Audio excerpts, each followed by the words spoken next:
ஞானானந்தமயம் தேவம் நர்மலஸ்படிகாகிருதியும் ஆதாரம் சர்வ வித்யானாம் ஹயக்ரீவம் பாஸ்மகே. நமஸ்காரம். நேயர்கள் அனைவருக்கும் அஸ்ட்ரோ கேஎஸ் ஐயங்காரின் பணிவான நமஸ்காரங்கள். மாத பலன். சோபகிருத வருஷம் மாசி மாதத்தின் பலன் 13/2/2024 13/3/2024 வரை உண்டான மாதத்திற்கு இருக்கக்கூடிய பலன்கள் மேஷம் முதல் மீனம் வரை பார்க்கலாம். முதல்ல இந்த மாதத்தினுடைய கோல்சாரம் என்ன, இந்த மாதத்தில் வரக்கூடிய விசேஷ நாட்கள் என்னென்ன அப்படின்றதையும் பார்த்துட்டு அதற்கு பிறகு இந்த மாதத்தில் ஒரு ராசிக்கா மேஷம் முதல் மீனம் வரை உண்டான பலன்கள் என்ன அப்படின்றத பார்ப்போம். முதல்ல இந்த மாதத்தினுடைய கோல்சாரம் என்ன அப்படின்றத பார்ப்போம்.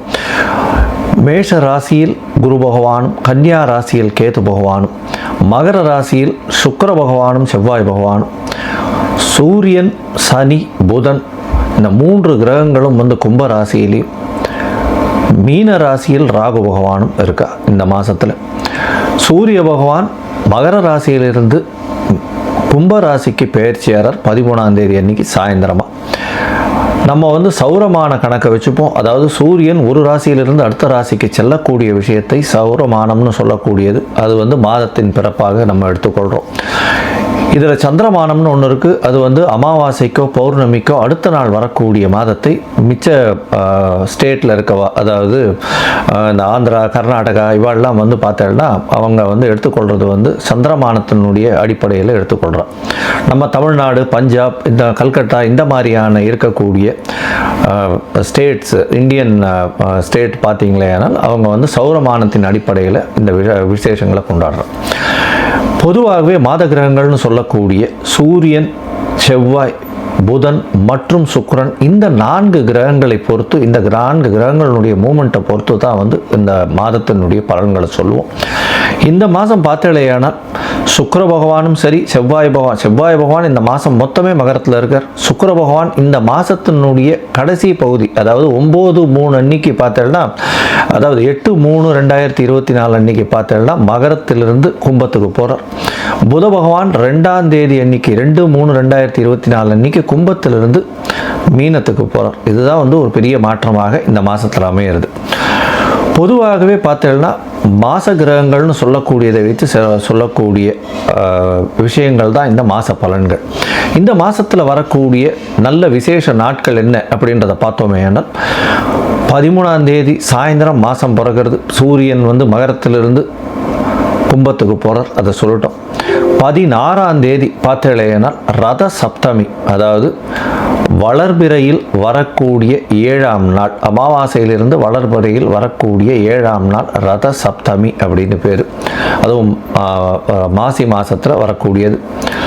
இதன் மூலியமாக என்ன அப்படின்னா, இந்த ரத சப்தமியில் தேர்கால்கள், சூரிய பகவானின் தேர்கால் வடக்கு நோக்கி பிரயாணிக்க ஆரம்பிக்கிறது. அதனால் இன்னுமே வெப்பம் அதிகமாக இருக்கக்கூடிய காலகட்டமாக இருக்கும். சரி, 24ஆம் தேதி 24/2/2024 அன்னைக்கு பார்த்தேன்னா மாசி மகம். மாசி மகம்ன்றது பௌர்ணமி சொல்லக்கூடியது. மக நட்சத்திரத்திற்கு சந்திர பகவானும் சூரிய பகவான் ஏற்கனவே கும்பராசியில் இருக்கார். ஒருவருக்கொருவர் 180 பாகையை வரும்பொழுது பௌர்ணமி யோகம் வருது. மாசி மகம் அப்படின்றது பெரிய விசேஷம். குரு பகவான் அந்த சிம்மத்துக்கு வரும்போது மகாமகம் கொண்டாடுற ஒரு 12 வருஷத்துக்கு ஒரு தரமும் அது வரும்.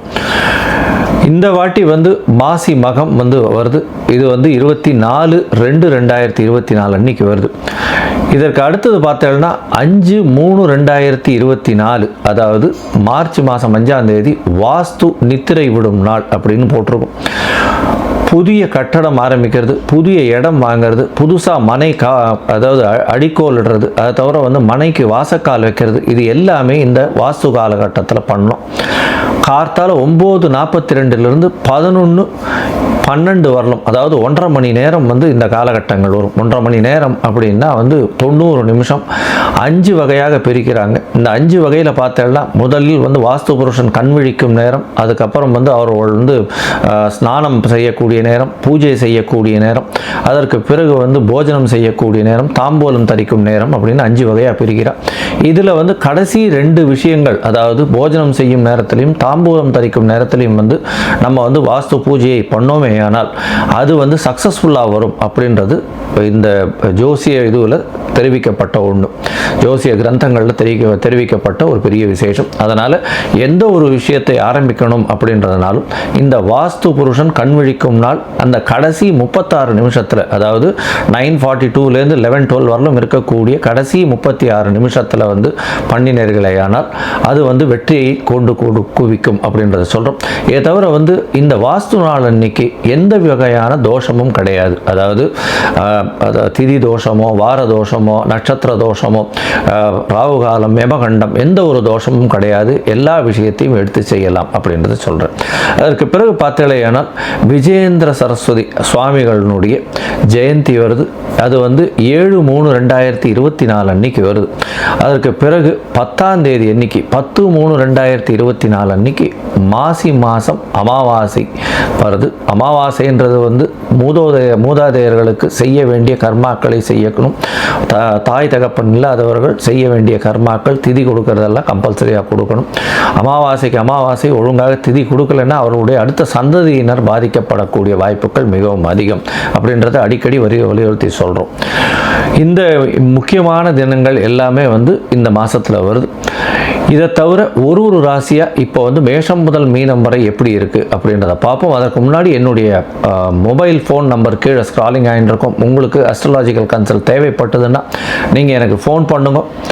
உங்களுடைய date, time, place of birth அனுப்பிச்சலையானால் என்னுடைய சார்ஜஸ் என்ன அப்படின்றத போட்டுட்டு அதில் சந்தி இருக்கா அப்படின்றத பார்க்கணும். அந்த டயத்தில் வந்து சந்திரன், அதாவது நட்சத்திர சந்தியோ, பாத சந்தியோ, லக்ன சந்தியோ, இல்லைன்னா வந்து ஒரு ராசியிலிருந்து அடுத்த ராசியில் இருக்கக்கூடிய சந்தியோ இருந்ததேயானால் அதன் பிரகாரம் வந்து பலன்கள் மாறும். அதனால் வந்து உங்களுடைய ராசிக்கு என்ன நட்சத்திரம் கரெக்டாக வருது, எந்த பாதம் கரெக்டாக வருதுன்றதை பார்த்து கோல்சார பிரகாரம் இன்றைய நிலையை வச்சுட்டு உங்களுடைய தசாபுக்தி அந்தரம் சூக்ஷ்மத்தை வச்சுட்டு உங்களுடைய பலன்கள் என்ன அப்படின்றதையும் பார்த்து என்ன எளிய பரிகாரம் பண்ண முடியும் அப்படின்றதையும் சொல்கிறேன்.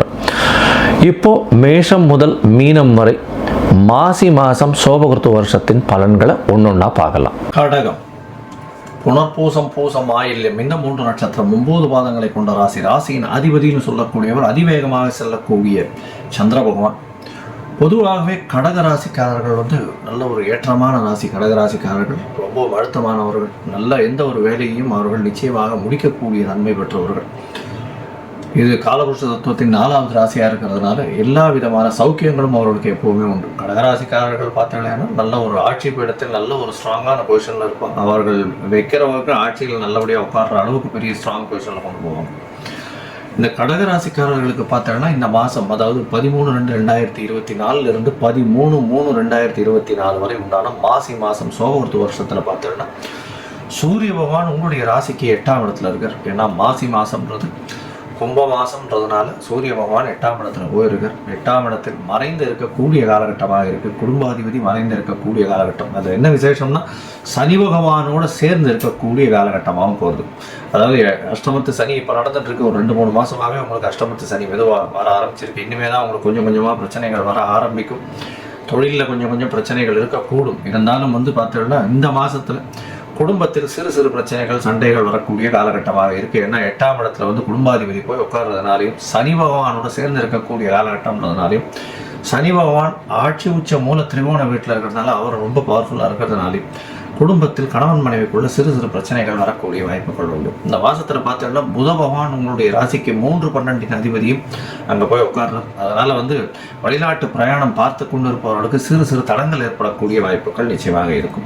உங்களுடைய ராசிக்கு சப்தமத்தில் செவ்வாய் பகவானும் சுக்கிர பகவானும் இருக்கிறது நல்ல ஒரு விசேஷம். செவ்வாய் பகவான் உங்களுடைய மிகப்பெரிய யோகக்காரர். அந்த ஒரே ஒரு பெரிய விசேஷம், அவர் வந்து உங்களுடைய ராசிக்கு 5-10க்கு அதிபதி அப்படின்றதுனாலையும் 7ஆம் இடத்துல போய் உச்சம் பெற்று போயிருக்கிறதுனால வீட்டை விட்டு வெளியில் சென்று ஒரு புதிய வேலை கிடைக்கக்கூடிய வாய்ப்பும் புதிய தொழில் அமையக்கூடிய வாய்ப்பும் உங்களுக்கு உண்டு. மாற்று மதத்தினர் மேல மூலியமாக ஒரு நல்ல ஏற்றம் கிடைக்கும். எதிர்பாலினத்தவர் மூலியமாக நல்ல ஒரு ஏற்றம் கிடைக்கக்கூடிய காலகட்டம். உடல் நலத்தில் சற்று கவனமாக இருக்கிறது ரொம்பவும் நல்லது. பேச்சில் ரொம்பவும் கவனமாக இருக்கணும். ஏன்னா பேச்சுக்கு உண்டான 2ஆம் ஆதிபத்தியத்துக்கு உண்டானவர் சனி பகவானோட சம்பந்தத்திலிருந்து சனி பகவானும் 8ஆம் இடத்துல இருக்கிறது ரொம்பவும் பிரச்சனைக்கூடிய காலகட்டம். பேச்சில் ரொம்ப ஜாகிரதையாக இருக்கிறது நல்லது. இருந்தாலும் உங்களுடைய 2ஆம் இடத்தை குரு பகவான் பார்க்கறது பெரிய விசேஷம். உங்களுடைய யோகாதிபதின்னு சொல்லக்கூடிய செவ்வாய் பகவான் சமசப்தமத்தில் உச்சம் பெற்று இருக்கிறதுனால இந்த கடகராசிக்காரர்களுக்கு ஒரு நல்ல ஏற்றமான காலமாக ஓரளவு இருக்கும் அப்படின்றத சொல்கிறோம். உங்களுடைய ராசிக்கு 3ஆம் இடத்துல கேது பகவான் இருக்கிறதும் 9ஆம் இடத்துல போய் ராகு பகவான் இருக்கிறதும் அந்த அளவுக்கு ஒரு பெரிய ஏற்றம் இருக்காது. உங்களுடைய முயற்சிகளில் சிறு சிறு தடங்கள் வந்து பிறகு வெற்றியை கொடுக்கக்கூடிய காலகட்டம். இருந்தாலும் வெற்றி பெற்றே தீர்வீர்கள், அதை சொல்கிறோம்.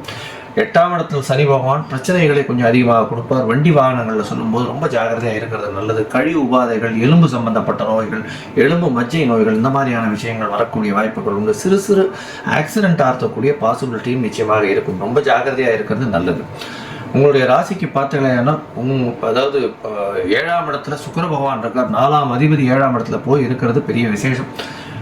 உங்களுடைய தொழிலில் பெரிய அபிவிருத்தி ஏற்படும். உங்களுடைய குடும்பஸ்தான அதிபதி, அதாவது உங்களுடைய 4ஆம் இடத்த தாய்க்கு உடல்நிலையில் நல்ல ஒரு ஏற்றம் இருக்கக்கூடிய காலகட்டமாக இந்த மாதம் அமையாது. உங்களுடைய ராசிக்கு பார்த்தீங்கன்னா பொதுவாகவே இந்த மாதம் மொத்தமே, ஏன்னா நம்ம வந்து சூரியன், புதன், சுக்கிரன் மற்றும் செவ்வாய் இந்த 4 கிரகங்களை வச்சு சொல்லுவோம் இந்த மாதத்தினுடைய பலன்களை. அப்படி இருக்கும்பொழுது சூரியனும் புதனும் 8ஆம் இடத்துல மறைந்திருக்கக்கூடிய காலகட்டமாக இருக்குது. 8ஆம் இடத்தில் புத பகவான் மறைந்திருந்தாலும் படிப்புக்கூடிய மாணவர்களுக்கு பெரிய ஏற்றம் கிடைக்கக்கூடிய காலகட்டம். வெளிநாட்டு யோகம் நிச்சயமாக உண்டு. வெளிநாட்டுக்கு பார்த்துட்டு இருக்கிறவர்களுக்கு திடீர்னு வெளிநாட்டுக்கு போகக்கூடிய பாக்கியம் நிச்சயமாக உண்டு. உங்களுடைய ராசிக்கு பார்த்தீங்கன்னா இந்த அஷ்டமத்தில் சனி ஒரு பெரிய பிரச்சனையை கொடுத்துட்டே இருப்பார். மிச்சபடி எல்லாமே நல்லபடியாக போயிட்டு இருக்கு, அதெல்லாம் ஒன்றும் பிரச்சனையே இல்லை. இந்த அஷ்டமத்து சனி பகவானுக்கு மட்டும் கண்டிப்பாக வந்து அருகில் இருக்கக்கூடிய விநாயகர் கோயிலில் சென்று பிரீத்தி பண்ணுறது ரொம்பவும் விசேஷம். என்ன பிரீத்தி சார் பண்ணலாம் அப்படின்னா, நுங்கு வாங்கி கொடுக்கலாம். அதாவது இந்த வெய்ய காலத்தில் மாசி மாதத்தில் உங்களுக்கு வெயிலும் அடிக்க ஆரம்பிக்கும், நுங்கும் வரும். நுங்கு, பதநீர் இந்த மாதிரியான விஷயங்கள் வாங்கி கொடுக்கலாம். எள்ளு உருண்டை இந்த மாதிரியான விஷயங்கள் வாங்கி கொடுக்கலாம். யாருக்கு இந்த வழிபோக்கர்களுக்கு, ரொம்ப தூரம் நடக்கிற வாழ்க்கெல்லாம் வாங்கி கொடுக்கலாம். கீழ்த்தட்டு மக்கள், உடல் உழைப்பு நம்பி பிழைக்கிறவங்க, உடல் உழைப்பு பண்ணுறவங்க ரொம்ப அதிகமாக, அதாவது இந்த இரும்பு அடிக்கிறது இந்த மாதிரியான ஃபிசிக்கல் லேபர்ஸ் இருப்பார் இல்லையா, அவள்லாம் வந்து அவளுக்கு நீங்கள் வாங்கி கொடுக்கறது மூலியமாக சனி பகவானுடைய தாக்கம் மிகவும் கம்மியாகும் அப்படின்றத சொல்கிறோம். கால் ஊனமாக இருக்கிறவங்களுக்கும் வாங்கி கொடுக்கறது ரொம்பவும் நல்ல ஏற்றம். இந்த அதை தவிர வன்னி மரம் அப்படின்னு ஒன்று இருக்குது. அந்த வன்னி மரம் விநாயகர் கோவில் பக்கத்தில் இருக்கும். அந்த வன்னி மரம் வந்து அங்கே நட்டுட்டு வர்றது நல்ல ஒரு ஏற்றம். இல்லைன்னா வன்னி மரத்தை சுற்றி வர்றது ரொம்பவும் நல்லது. அதை தவிர வந்து இந்த கருங்கோலை மலர் இருக்கும். அந்த கருங்கோலை மலர் வந்து கொண்டு போய் நவகிரகத்தில் வந்து சனி பகவானுக்கு சேர்த்துட்டு வர்றது பெரிய ஏற்றத்தை கொடுக்கும்.